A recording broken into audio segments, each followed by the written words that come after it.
ప్రేమించేవారముగా మేము ఉండుటకు సహాయము చేయండి. మీ ప్రేమ యందు వేరు పారేవారముగాను, మీ ప్రేమ యొక్క పొడవు, వెడల్పు, లోతు, ఎత్తు ఎరిగిన వారముగాను ఉండుటకు కృప దయచేయండి.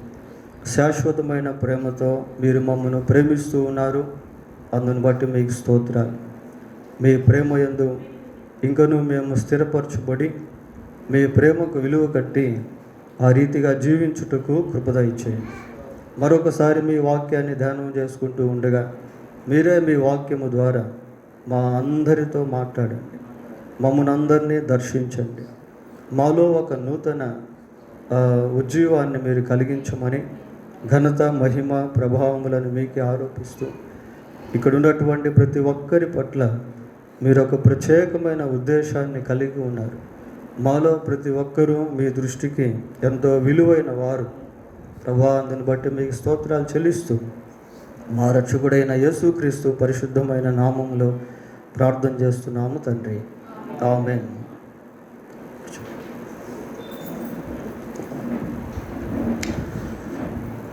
బైబిల్ గ్రంథంలో నుండి దినవృత్తాంతములు మొదటి గ్రంథం 13వ అధ్యాయం. దినవృత్తాంతములు మొదటి గ్రంథం 13వ అధ్యాయము 14వ వచనాన్ని చదువుకుందాం. దేవుని మందసము ఒబేదెదోము ఇంటిలో అతని కుటుంబము నొద్ద 3 నెలలు ఉండగా యెహోవా ఒబేదెదోమును ఇంటివారిని అతని సొత్తంతటిని ఆశీర్వదించెను. దేవుని యొక్క మందసము ఒబేదెదోము అనేటువంటి వ్యక్తి గృహంలో 3 నెలల పాటు ఉండడం మనం చూస్తూ ఉన్నాం. మందసము వారింట్లో ఉండుట వలన దేవుడు ఒబేదెదోమును అతని ఇంటి వారిని అతని సొత్తంతటిని కూడా ఆశీర్వదించాడు. దేవుని మందసము చాలా ప్రాముఖ్యమైనటువంటిది. దేవుడు తన మందసమును గురించి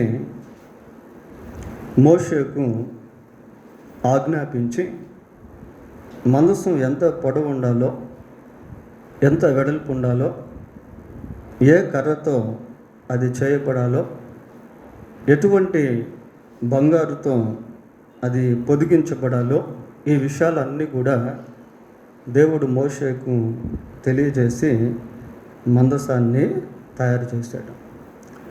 ఆ మందసం పైన మరి కరుణాపీఠము కూడా ఉండటం బైబిల్లో మనం చూస్తాము. పిల్లరా, ఈ భాగం అంతా కూడా మనకు the making of the God's covenant ark, దేవుని నిబంధన మందస్సము యొక్క నిర్మాణము నిర్గమాకాండం 25వ అధ్యాయము 17 నుంచి 19వ వచనం వరకు మనం గమనిస్తే అక్కడ దాని గురించి రాయబడి ఉంటుంది. ఆ తర్వాత దేవుని మందస్సము మరి ప్రత్యక్షపు గుడారములో ఉంచి ఇశ్రాయేలీలు 40 సంవత్సరాలు ప్రయాణం చేస్తున్నటువంటి ఆ దినాల్లో వారు ఎక్కడికి వెళ్తే అక్కడికి మందసాన్ని తీసుకుని వెళ్ళేవారు. ఆ తరువాత మరి షీలోహులో ఒక దేవాలయం కట్టబడుట, ఆ దేవాలయంలో మందసం పెట్టబడుట, అదే దేవాలయంలో ఏలీ యాజకుడిగా అతని కుమారులు కూడా యాజకత్వాన్ని కలిగి జీవించుట, ఇవన్నీ మనం సమూయేలు మొదటి గ్రంథంలో చూస్తాం. ఇశ్రాయేల్ ప్రజలకు దేవుని యొక్క మందసము చాలా ప్రాముఖ్యమైంది. ఆ మందసం పెట్టబడినటువంటి స్థలం కూడా ఎలాంటిది అని అంటే అతి పరిశుద్ధ స్థలములో ఆ మందసాన్ని పెట్టారు. మందసం ఎక్కడికైనా వెళ్తూ ఉంటే ప్రజలు భయపడిపోయేవాళ్ళు. ఒకసారి ఇశ్రాయేల్ ప్రజలు ఫిలిస్తీయులతో యుద్ధానికి వెళ్తారు. వెళ్ళినటువంటి సమయంలో వారితో పాటు మందసాన్ని తీసుకుని వెళ్తారు. అప్పుడు ఫిలిస్తీయులు ఏమన్నారు అంటే, చూడండి, సమూయేలు మొదటి గ్రంథం 4వ అధ్యాయము 6-7 వచనాలు చదువుదాం. 4వ అధ్యాయం. ఫిలిష్తీయులు ఆ కేకలు విని హెబ్రీయుల దండులో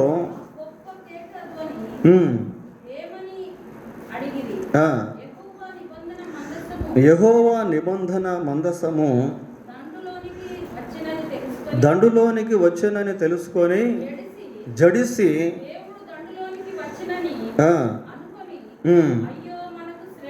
అయ్యో మనకు శ్రమ చాలు దడుచుకున్నారు పిల్లలు. దేవుని మందసము ఇశ్రాయేల్ దండులోనికి వచ్చేసరికి ఫిలిష్తీయులు భయపడిపోతా ఉన్నారు. ఆ తర్వాత ఫిలిష్తీయులు ఇశ్రాయేల్ను జయించి మందసాన్ని తీసుకుని వెళ్ళారు. తీసుకుని వెళ్ళి ఫిలిష్తీయుల యొక్క దేవతా గుడిలో మందసాన్ని పెట్టారు. దాగోను అనేటువంటి దేవత ఎదుట మందసాన్ని పెట్టారు. ఆ గుడిలో మందసం పెట్టినప్పుడు ఆ దాగోను దేవత ఏమైపోయింది అంటే మందసం ఎదుట నిలువలేక ముక్కలైపోయింది.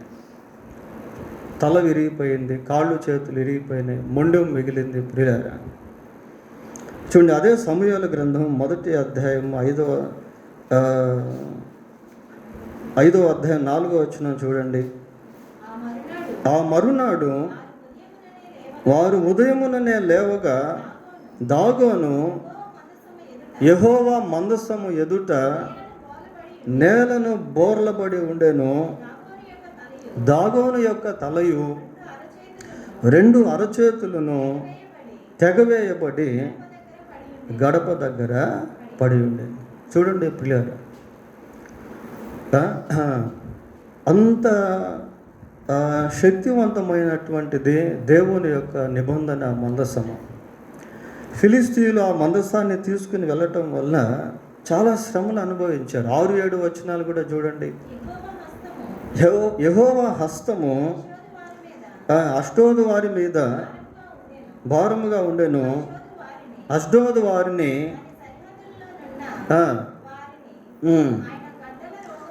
గడ్డల రోగముతో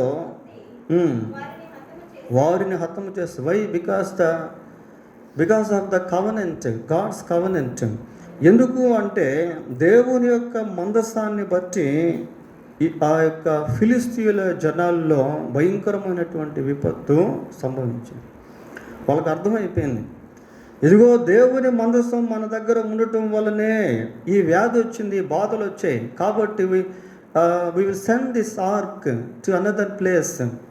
ఇంకొక స్థలానికి దీన్ని మనం పంపించేద్దాము అని చెప్పి వాళ్ళు మందసాన్ని పంపించేశారు. ప్రియులారా, మీరు ఇంటికి వెళ్ళిన తర్వాత చదువుకోండి. ఈ సమూయేలు 1వ గ్రంథం 5-6 అధ్యాయాల్లో దాని గురించినటువంటి వివరాలు మనకు కనబడతాయి. మందసాన్ని పంపించేశారు. అది ఇంకొక ప్రాంతానికి వెళ్ళిపోయింది. అక్కడ ఉన్నటువంటి ప్రజలు మందసాన్ని రిసీవ్ చేసుకొని అసలు ఆ మందసంలో ఏముందో అనేది ఒకసారి ఓపెన్ చేశారు. ప్రియులారా, ఆ మందసంలో ఏముంది అని ఒకసారి ఓపెన్ చేస్తే ఏం జరిగిందో తెలుసా? చూడండి, సమూయేలు 1వ గ్రంథం 6వ అధ్యాయం 19వ వచనం చదవండి. బెత్షెమెషు వారు యెహోవా మందసమును తెరిచి చూడగా దేవుడు వారిని హతము చేసెను. అసలు ఆ మందసంలో ఏముందో అని వాళ్ళు తెరిచి చూడగానే హతమైపోయారు.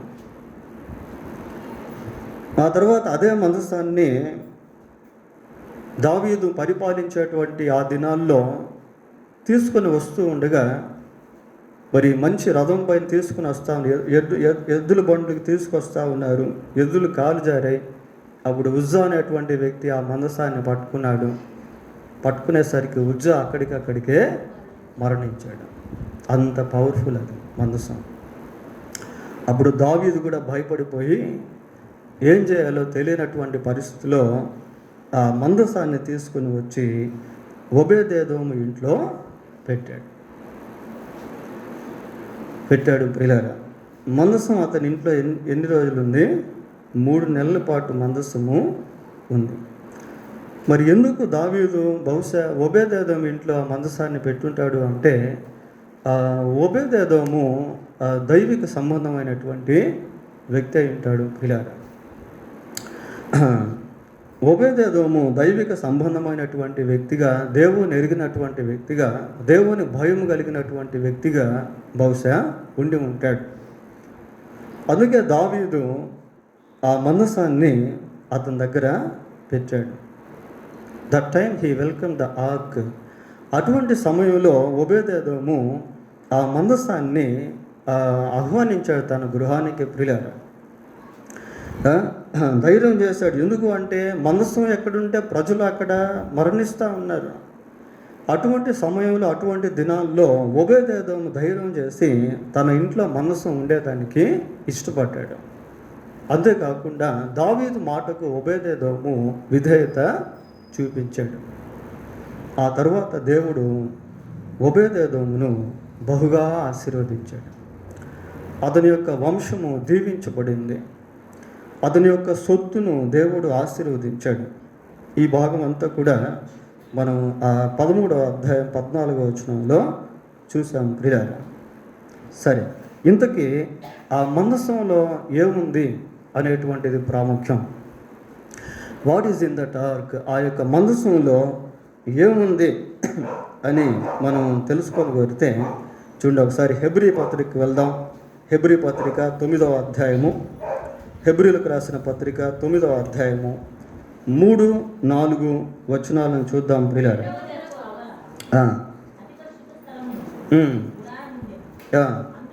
అందులో సువర్ణ ధూపార్తియు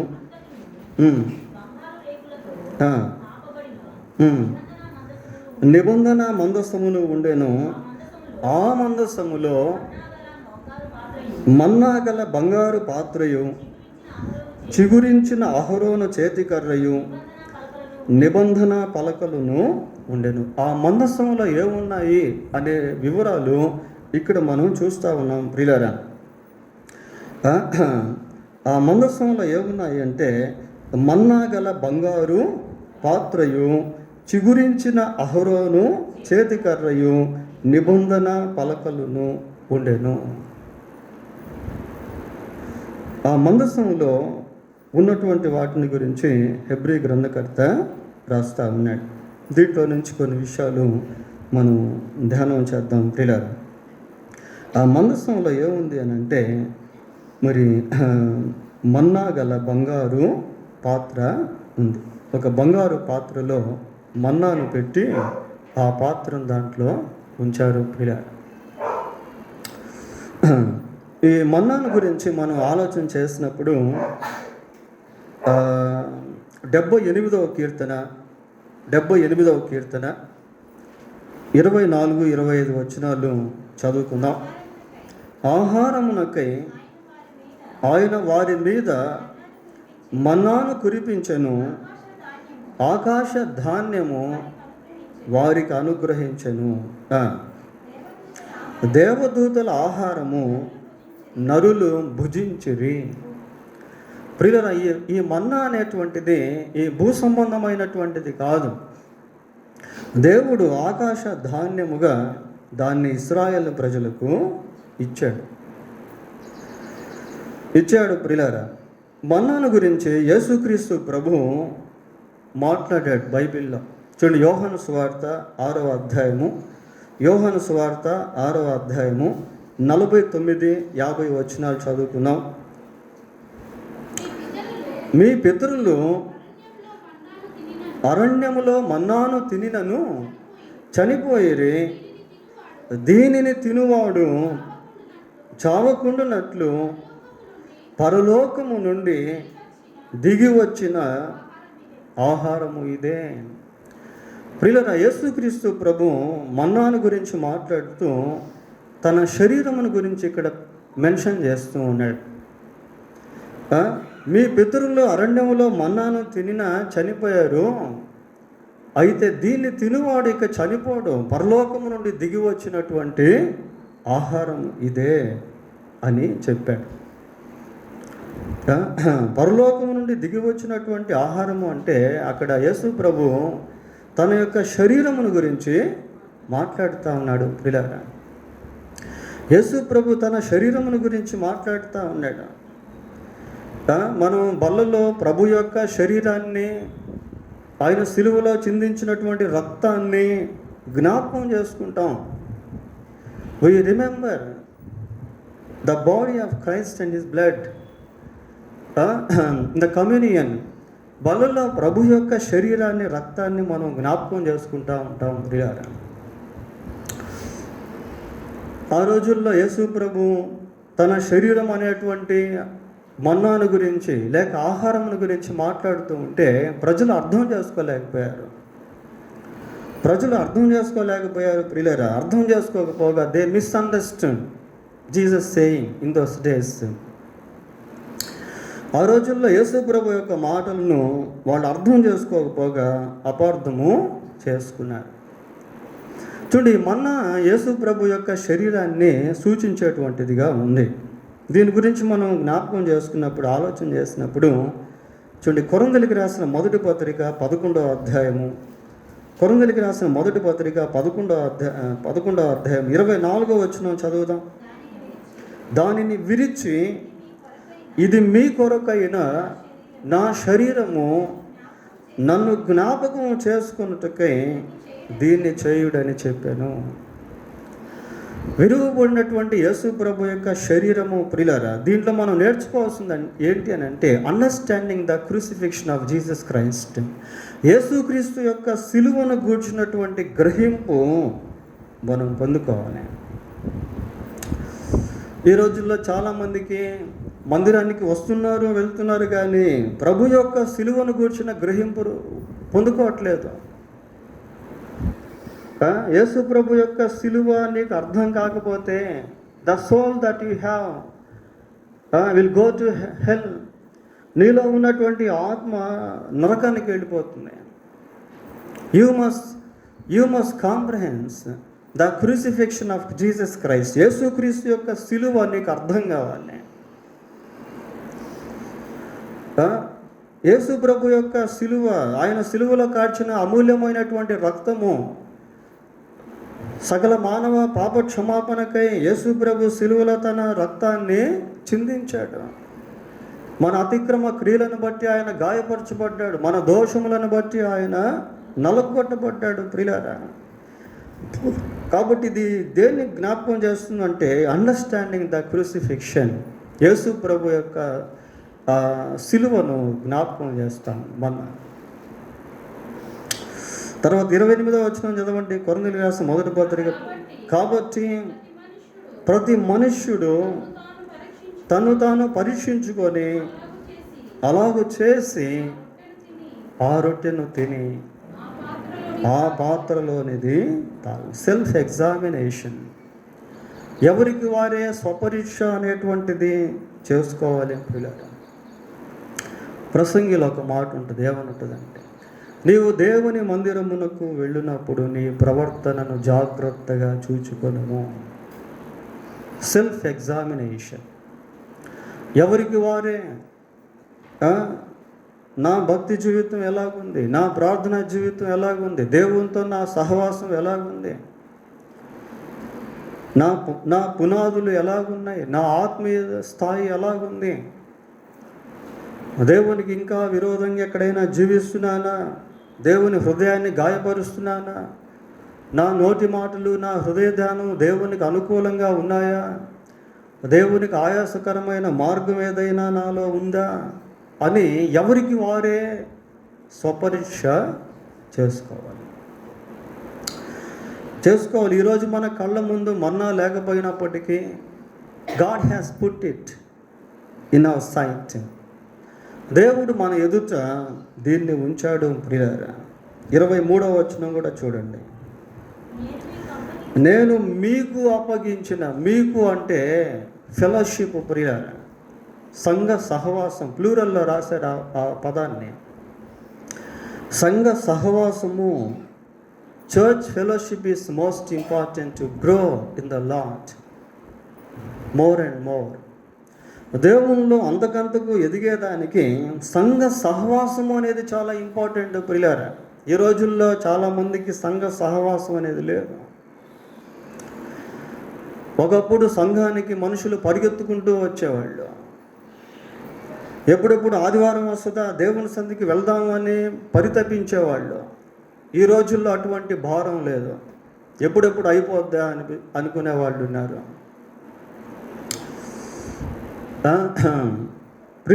church fellowship is most important. అపోస్తుల కార్యములు 2వ అధ్యాయము 42వ వచనం ఒకసారి చూడండి. వీరు అపోస్తలుల బోధ యందును సహవాసమందును రొట్టె విరుచుట యందును ప్రార్థన చేయుట యందును ఎడతెగక ఉండేది. ప్రియులారా, ప్రారంభంలో సంఘం అంత బలంగా ఉండేదానికి కారణం ఏంటి అని అంటే they had that kind of fellowship among them. వారు అటువంటి సహవాసాన్ని కలిగి ఉన్నారు. ప్రార్థన చేయుటందును సహవాసమందును రొట్టె విరుచుటందును అపోస్తలుల బోధ యందును ఎలా ఉన్నారట? ఎడతెగక ఉన్నారట. కంటిన్యూయేషన్. ఎడతెగక ఉండటం వలన ప్రారంభ సంఘం అంత బలంగా ఉండింది. ప్రారంభ సంఘం ఎక్కడికి వెళితే అక్కడ గొప్ప ఉద్యోగం రగిలేది. ప్రారంభ సంఘంలో దేవుడు పనిచేస్తూ అనేక ఆత్మలను దర్శించేవాడు. నవడేస్ we are unable to see that kind of revival. ఈ రోజుల్లో మనం అటువంటి ఉద్యోగాన్ని చూడలేకపోతూ ఉన్నాం ప్రియులారా. కనుక ఈ మన్నాను గురించి మనం ఆలోచన చేస్తే ఇలాంటి విషయాలను మన్నా జ్ఞాపకం చేసేటువంటిదిగా ఉంది.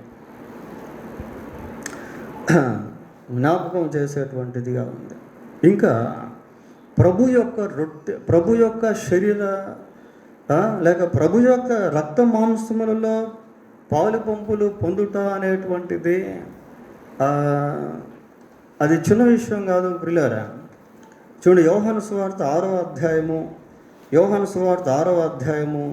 56వ వచనం చదువుకుందాం. నా శరీరము తిని నా రక్తము త్రాగువాడు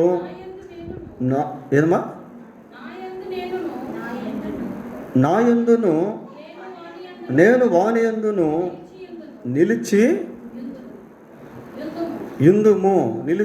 ఇంకొకసారి చదవండి. నా శరీరము తిని నా రక్తము త్రాగువాడు నా యందును నేను వాని యందును నిలిచి ఉందుము. Mutual relationship. ప్రియులారా, పరస్పర సంబంధం అనేటువంటిది ఇక్కడ మనం చూస్తూ ఉన్నాం. యేసు ప్రభు యొక్క రక్త మాంసములలో పాలు పొందుట అనేటువంటిది ఎలాంటిది అంటే ఆయన మన యందు మనము ఆయన యందు నిలిచి ఉండేటువంటి గొప్ప ఇంటిమేట్ రిలేషన్షిప్, అన్యోన్యమైనటువంటి సహవాసాన్ని అది సూచించేటువంటిదిగా ఉంది. ప్రభువు లేకుండా మనం బ్రతకలేము బ్రిల్లర్. ఇన్ ద సేమ్ టైం దేవుడు కూడా అలాగే ఉంటాడు. సంఘానికి యేసుక్రీస్తు ప్రభువు శిరస్సు లేకుండా శరీరం ఉండలేదు, శరీరం లేకుండా శిరస్సు అనేది ఉండలేదు. ఒక నిజమైనటువంటి విశ్వాసి ప్రార్థన చేసుకోకుండా ఉండలేడు, బైబిల్ చదవకుండా ఉండలేడు, దేవుని సన్నిధికి రాకుండా ఉండలేరు ప్రియులారా. దుప్పి నీటి వాగుల కొరకు ఆశపడినట్లు దేవా నీ కొరకు నా ప్రాణము ఆశపడుచున్నది. నేనెప్పుడు నా ప్రాణము నీ కొరకు తృష్ణగొనుచున్నది. నేనెప్పుడు దేవుని సన్నిధికి వచ్చేదను, ఆయన సన్నిధి నేనెప్పుడు కనబడను. అటువంటి తృష్ణ, అటువంటి దాహము ఒక నిజ విశ్వాసి దేవుని సన్నిధి విషయంలో ఎప్పుడు కలిగి ఉంటాడు. అటువంటి రిలేషన్షిప్, అటువంటి సంబంధాన్ని ఈ మన్నా సూచించేటువంటిదిగా ఉంది ప్రియులారా. ఇంకా మన్నాను గురించి మనం ఆలోచన చేస్తే మరి ఆ బంగారు పాత్రలో దేవుడు మన్నాను నింపమని చెప్పాడు. దేవుడే చెప్పాడు ఆ విషయం. చూడండి, నిర్గమాకాండం 16వ అధ్యాయము నిర్గమాకాండం 16వ అధ్యాయం 32, 33 వచనాలు. మరియు మోషే ఇట్లా నేను యెహోవా ఆజ్ఞాపించినదేమనగా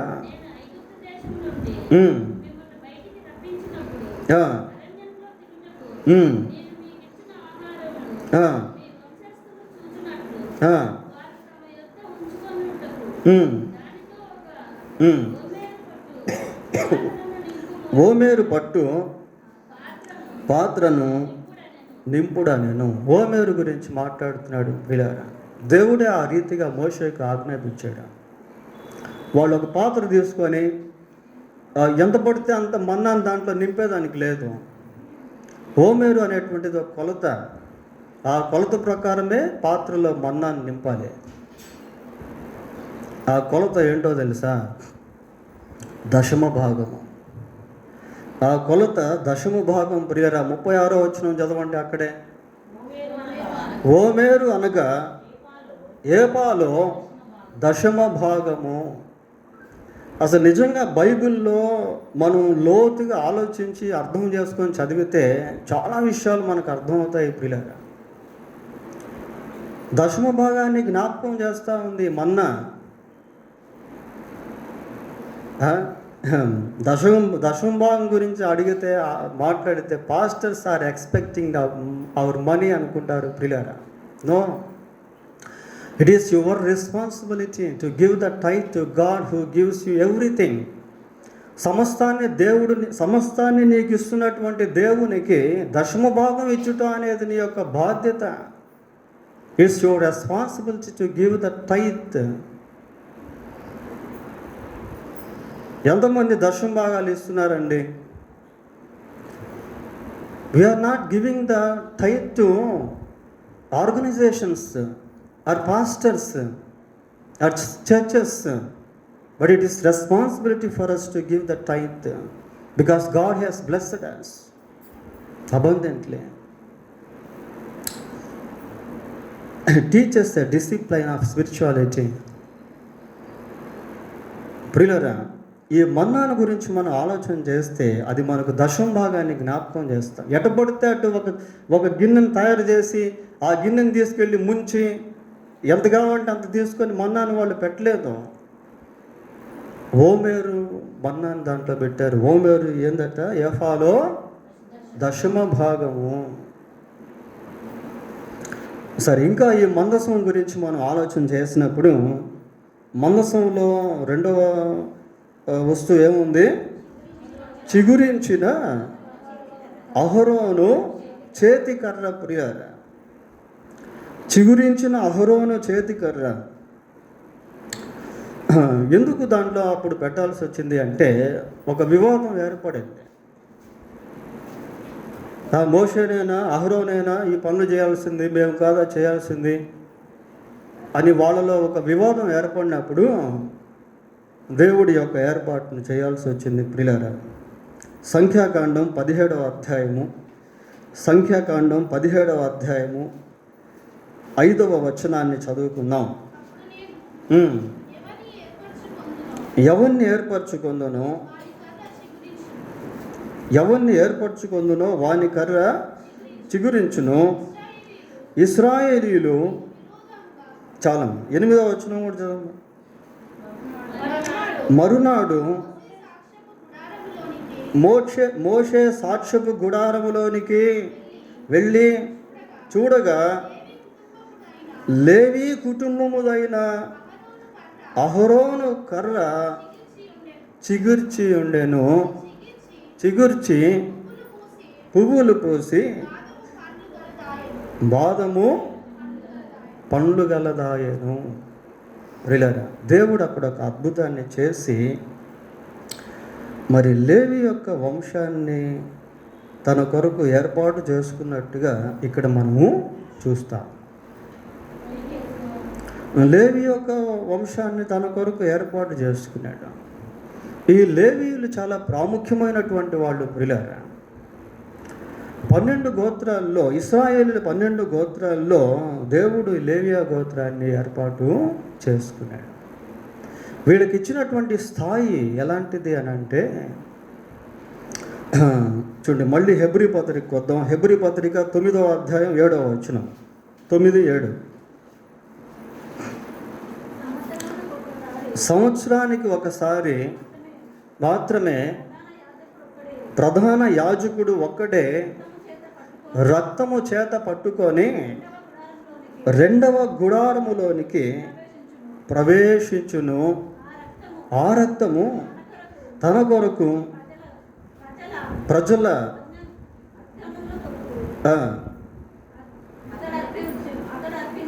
అతడు అర్పించును. అజ్ఞాన కృత్యముల కొరకు అర్పించును.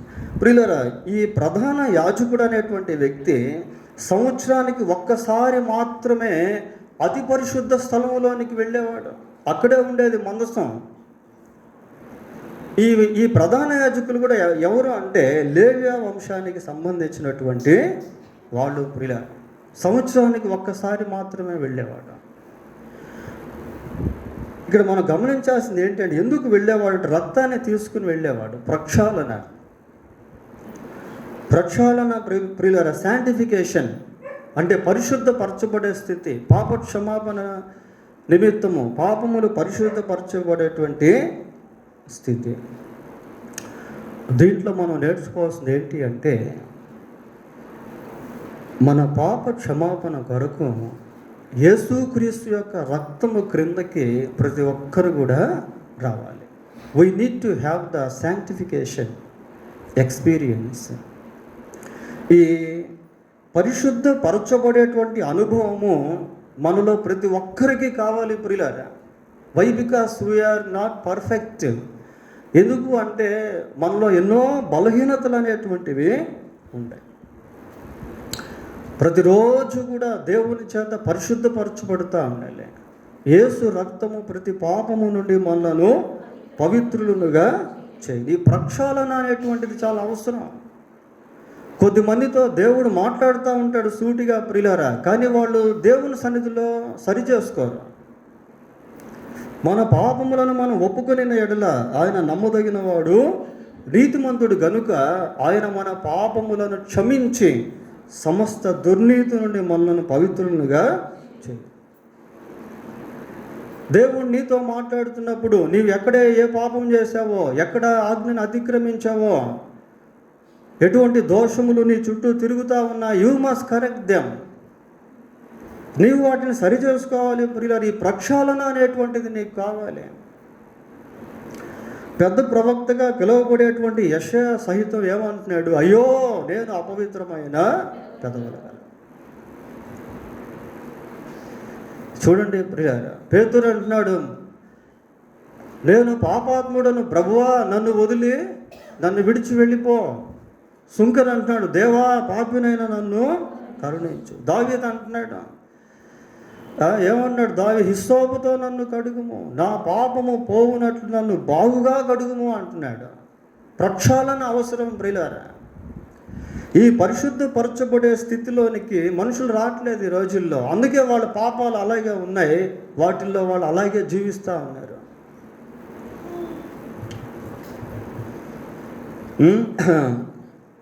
కాబట్టి ఈ కవెనెంట్ ఆఫ్ గాడ్స్ ఆర్క్, దేవుని యొక్క నిబంధన మందసము దగ్గర ప్రక్షాళన అనేటువంటిది జరగాలి. సంవత్సరానికి ఒకసారి ఈ ప్రధాన యాజకుడు రక్తాన్ని చేతబట్టుకొని అక్కడికి వెళ్ళేవాడు. తర్వాత why God chose the tribe, దేవుడు ఎందుకు లేవి గోత్రాన్ని ఏర్పాటు చేసుకున్నాడు? లేవియా గోత్రాన్ని దేవుడు ప్రత్యేకపరుచుకున్నాడు ప్రియులారా. ఒక ప్రత్యేకత అనేది మనం లేవీయుల్లో చూడగలుగుతాం. ఈ రోజుల్లో కూడా సంఘాన్ని దేవుడు ఏర్పాటు చేసుకున్నాడు. యోహాను సువార్త 15వ అధ్యాయము, యోహాను సువార్త 15వ అధ్యాయం 19వ వచనం చదువుకుందాం. మీరు లోక సంబంధులైన ఎడల లోకము తన వారిని స్నేహించును, అయితే మీరు లోక సంబంధులు కారు, నేను మిమ్మును లోకములో నుండి ఏర్పరచుకున్నాను, లోకములో నుండి ఏర్పాటు చేసుకున్నాను. I have chosen you out of the world, you are not of the world. మీరు లోక సంబంధులు కారు, ఎందుకంటే నేను లోకంలో నుండి మిమ్మల్ని ఏర్పాటు చేస్తాను. You are a separate people. మీరు ఒక ప్రత్యేకమైనటువంటి ప్రజలు. ప్రియులారా, విశ్వాసి ఎక్కడున్నా కూడా విశ్వాసిలాగైనా బ్రతకాలి. ఇంట్లో అయినా, బయట అయినా, సమాజంలో అయినా, పనిచేసేటువంటి స్థలంలో అయినా. ఎందుకంటే you need to protect your divine dignity. దేవుడు పరలోక సంబంధమైనటువంటి ఆ గౌరవాన్ని నీకు ఇచ్చాడు. అందరిలో కలిసిపోయి ఎట్టబడితే అట మాట్లాడడం, ఎట్టబడితే అట జీవించడం, మింగిల్ అయిపోకూడదు. Why? Because you have been chosen by God. ఎందుకు అంటే దేవుడు నిన్ను ఏర్పాటు చేసుకున్నాడు. నీలో ఆ ప్రత్యేకత అనేటువంటిది కనపడాలి. రూతు పరిగ ఏరుతూ ఉంటే ఒక ప్రత్యేకంగా కనపడింది. ఆ ప్రత్యేకత అనేది నీలో కనపడాలి. అందరితో కలిసిపోయి కాంప్రమైజ్ అయిపోయి అట్లా ఉండకూడదు. ప్రియులారా, దేవుడు నిన్ను ఏర్పాటు చేసుకున్నాడు. 12 గోత్రాలే, కానీ ఒక గోత్రం ప్రత్యేకమైనటువంటి గోత్రం, చోసన్ ట్రైబ్, ఎన్నుకొనబడినటువంటి గోత్రము. ప్రియులారా, ఇంకా యాజకుల యొక్క ప్రొఫెషన్ ఏంటి అంటే, యాజకుల యొక్క పరిచర్య ఏంటి అంటే, ప్రజల పక్షమందు దేవుని దగ్గరికి వెళ్ళడం, దేవుని పక్షమందు ప్రజల దగ్గరికి రావడం. వాళ్ళ యొక్క బాధ్యతను దేవుడు అలాగిచ్చాడు. అదే ప్యాటర్న్, అదే పద్ధతి విశ్వాసికి ఇచ్చాడు, సంఘానికి ఇచ్చాడు. ప్రియులారా, సంఘము ప్రజల పక్షమందు దేవుని సన్నిధికి వెళ్ళాలి. సంఘము ప్రజల పక్షమందు దేవుని సన్నిధికి వెళ్ళాలి. దేవుని సన్నిధికి వెళ్ళడం అంటే నశించిపోతున్న ఆత్మల కొరకై దేవుని సన్నిధిలో విలపించాలి. సియోనులో నిర్విచారముగా ఉండుట వారికి శ్రమ. నిర్విచారం అంటే విచారం లేదు. తిమోతికి రాసిన 1 పత్రిక 2వ అధ్యాయం 1 వచనం చదవండి.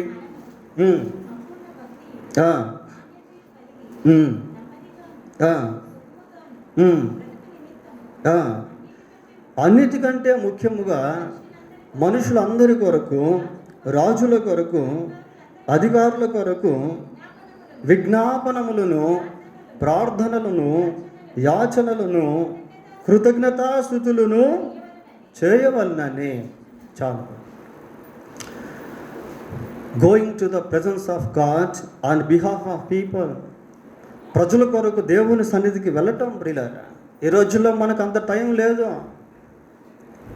The cell phone that we have eroding our time. మన చేతిలో ఉన్న సెల్ ఫోన్ మన యొక్క సమయాన్ని అంతా కూడా హరించి వేస్తూ ఉంది.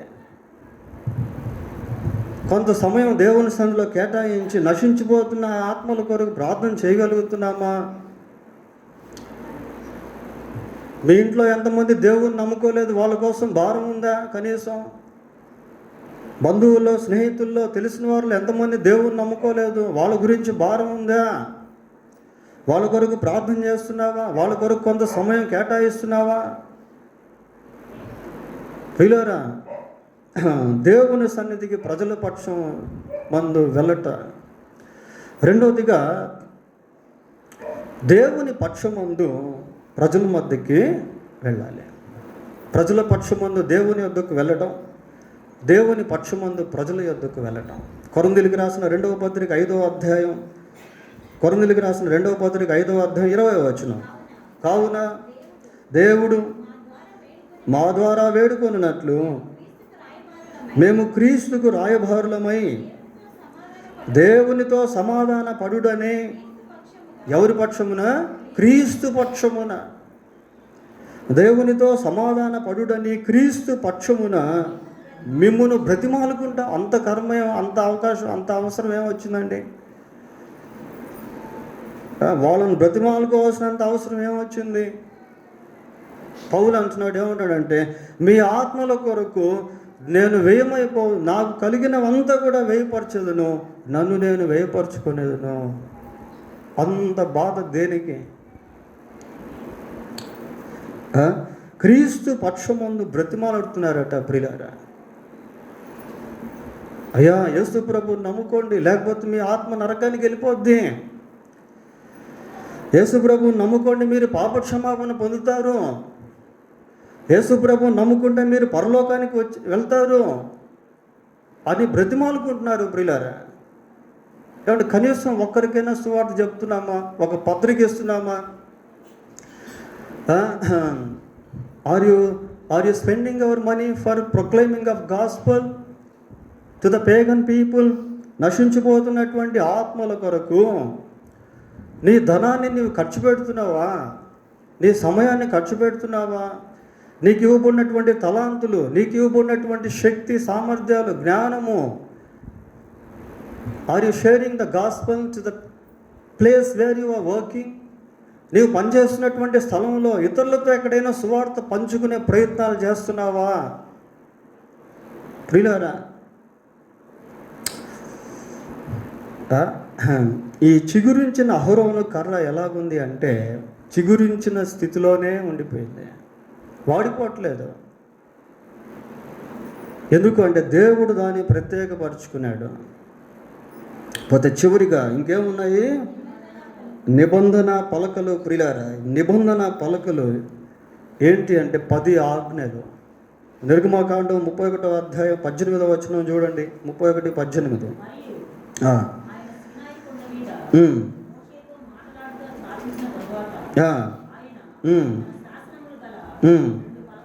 రెండు పలకలను అనగా అతనికి ఇచ్చాను. 10 కమాండ్మెంట్స్. పిల్లరా, ఈ 10 ఆజ్ఞలు కలిగిన 2 పలకలను ఆ నిబంధన మందసములో పెట్టారు. ఆ నిబంధన మందసంలో ఏమున్నాయి అంటే 2 పలకలు ఉన్నాయి. ఆ 2 పలకల పైన ఏమున్నాయి అంటే దేవుని ఆజ్ఞలు అనేవి ఉన్నాయి. దేవుని ఆజ్ఞలు లేక దేవుని శాసనాలు చాలా చాలా ప్రాముఖ్యం ప్రియులారా. 119వ కీర్తన 6వ వచనం, 119వ కీర్తన 4వ వచనం చదవండి. నీ ఆజ్ఞలను జాగ్రత్తగా గైకొనవలనని నీవు మాకు ఆజ్ఞాపించుచున్నావు.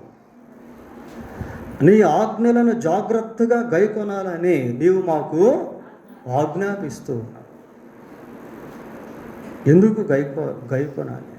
Why should we obey to the commandments of God? What is the benefit or useful for us to follow the commandments of God? దేవుని ఆజ్ఞలను గైకొనటం వల్ల మనకి ఏం జరుగుతుంది? 6వ వచనం చదవండి. నీ ఆజ్ఞలన్నిటినీ నేను లక్ష్యము చేయనప్పుడు నాకు అవమానము కలుగనేరదు. దేవుని ఆజ్ఞలు గైకొనటం వలన నీవు గౌరవపదమైన జీవితాన్ని జీవిస్తావు. దొంగతనం చేయకూడదు, నరహత్య చేయకూడదు, వ్యభిచరించకూడదు, తల్లిదండ్రులను సన్మానించుము. ప్రియులారా, దేవుని వాక్యం, దేవుని ఆజ్ఞను గైకొనటం వలన మనకు అవమానం అనేటువంటిది కలగదు. ఆ ఆజ్ఞలు గైకొనేటువంటి వారు ఎప్పుడు కూడా హుందాతనంలో ఉంటారు. 21వ వచనం, 119:21.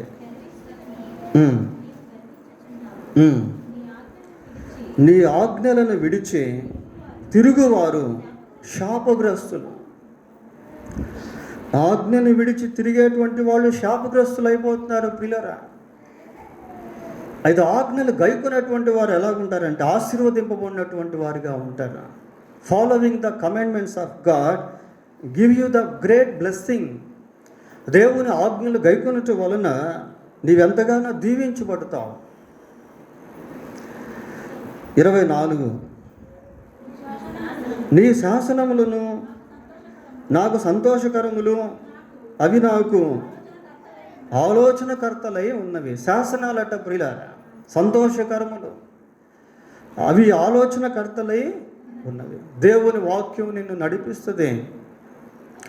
దేవుని వాక్యము ద్వారా నీవు ఎలాగ జీవించాలో అనేది తెలుసుకుంటావు. నీ వాక్యము నా పాదములకు దీపమును, నా త్రోవకు వెలుగునై ఉన్నది. నీ శాసనములు నాకు సంతోషకరములు. Greatest joy lies in the commandments of God. దేవుని యొక్క ఆజ్ఞల్లో గొప్ప సంతోషం ఉంది ప్రియులారా. 29వ వచనం చదువుదాం. కపటపు నడత నాకు దూరము చేయము, నీ ఉపదేశము నాకు. కపటపు నడత ప్రియులారా, కపటపు నడతను తీసేస్తాడు దేవుడు. You will live with integrity. యథార్థంగా జీవిస్తావు ప్రియులారా. యథార్థంగా జీవించడం చాలా అవసరం, చాలా ప్రాముఖ్యం. 36 చదువుదాం. లోభము తట్టు కాక నీ శాసనముల తట్టు.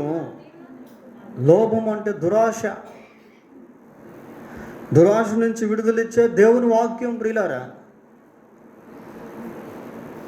దురాశ గర్భము ధరించి పాపమును కనుక పాపం పరిపక్వమై మరణమును కనును. 38వ వచనం కూడా చదవండి. నీవిచ్చిన వాక్యము మనుషులలో నీ భయమును పుట్టించుచున్నది. దేవుని వాక్యం వింటూ ఉంటే మనుషుల్లో భయం కలుగుతుంది. బెత్తానికి భయపడిన కుమారుడు దేవుని వాక్యానికి భయపడి లోపడతాడు పిల్లారా. భార్యను కొట్టే భర్త దేవుని వాక్యానికి భయపడి లోపడతాడు. దేవుని వాక్యంలో అంత శక్తి అనేది ఉంది. బహుఘోరమైనటువంటి నేరస్తులు పోలీసులు ఎదుట కోర్టులో కూడా ఒప్పుకోనటువంటి నేరాలను దేవుని సన్నిధిలో ఒప్పుకొని విడుదల పొందిన వాళ్ళ చరిత్ర లోకంలో ఎంతో ఉంది. నీ వాక్యము మనుషుల్లోని భయాన్ని పుట్టించుచున్నది. 50వ వచనం. నీ వాక్యము నన్ను బ్రతికించున్నది, నా బాధల్లో నాకు నెమ్మది కలిగించున్నది. బాధలో నెమ్మది. ఇంకా ఇలా చెప్పుకుంటూ వెళ్తూ ఉంటే చాలా ఉన్నాయి ప్రియులారా. చివరిగా 130వ వచనం కూడా చదవండి. 130వ వచనం. నీ వాక్యము వెల్లడి అగుడ తోడనే వెలుగు కలుగును, అది తెలివి లేని వారికి తెలివి పుట్టిస్తుందట ప్రియులారా. తెలివి లేనటువంటి వారికి దేవుని వాక్యం వింటున్నప్పుడు తెలివి వచ్చేస్తుంది, జ్ఞానం వస్తుంది. ఇంకా చాలా ఉన్నాయి ప్రియులారా దేవుని వాక్యం వలన ప్రయోజనాలు. కనుక ఈ నిబంధన మందసంలో ఉన్నటువంటి ఆ 10 ఆజ్ఞలు దేవుని శాసనాలుగా, ఆజ్ఞలుగా పిలువబడ్డాయి. దేవుని మందసము ఒబేదేదోము ఇంట్లో ఎన్ని రోజులు ఉంది? 3 నెలలు, అంటే 90 days అరౌండ్. 3 నెలలకే దేవుడు అంతగా ఆశీర్వదిస్తే సంవత్సరాల తరబడి మనం ఈ మూడిటిని కలిగి ఉన్నాం. మనం ఎంతగా దీవించబడాలి, ఎంతగా దేవుల్లో ఎదిగి ఉండాలి ప్రియులారా. We must check once ourselves. ఒకసారి మనల్ని మనం పరీక్షించుకోవాలి. ప్రార్థన చేసుకుందాం. ప్రార్థన చేసుకుందాం. ప్రార్థన.